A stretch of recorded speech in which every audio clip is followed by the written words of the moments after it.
Pero try ko nga mag-voice over this time, Emmy.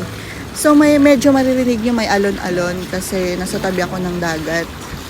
Ayan, sa last vlog ko, I've shown you how I pack things for vacation. So eto, papunta kaming Manawag. Actually, we've been planning to go on a vacation as a family of 4 now. Kaso, di maisingit sa schedule ni Daddy. Since long weekend, ayun, book agad ang Mima ng accommodation.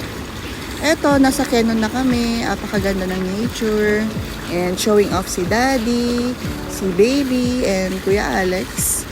Yan. Napakasarap, diba, sa feeling whenever we have the chance to have quality time and unwind with our family, bukod sa friends, ganyan. Eto na, entering Tipilex na. Mind you, napaka-traffic ng araw na to sa Manawag kasi first Sunday of the month. Tapos sobrang daming nagpapa-blessing. Ito pa nga at na-witness namin gaano ka-sweet ang mga to, gosh.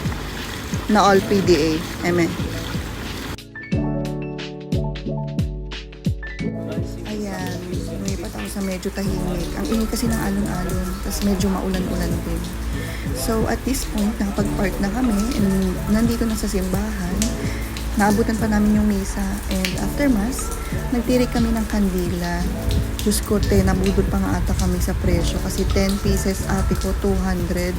Sa labas kasi kami bumili. Pero pag dito sa loob, 6 pesos isa. Naloka ako. Pero ayun, tulong na lang siguro namin since hinanapan din naman kami ng parking.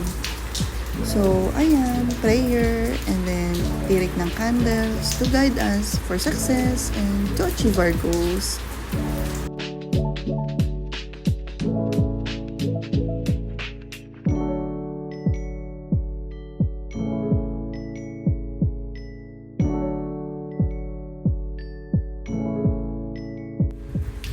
Okay, sa simbahan mismo may mga bentang rosaries and stuff.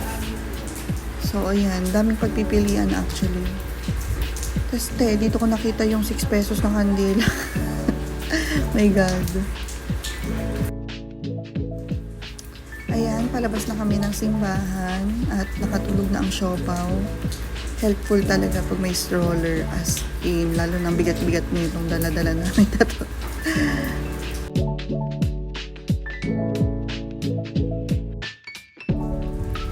Dito naman sa labas, madami nagtitinda din ng kung ano-ano. Pero as far as I know, pag sa loob bumili kasi na-bless na yung souvenir. Unlike pag sa labas binili, ipapabless pa sa loob. Not sure though.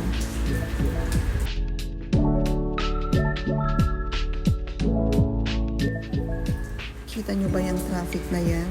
Pila yan ng mga magpapabless. Diba? Damit eh. So, lunchtime na din kasi. So, we decided to eat muna bago pumunta sa next destination. Mahaba na yung biyahe namin kasi dito.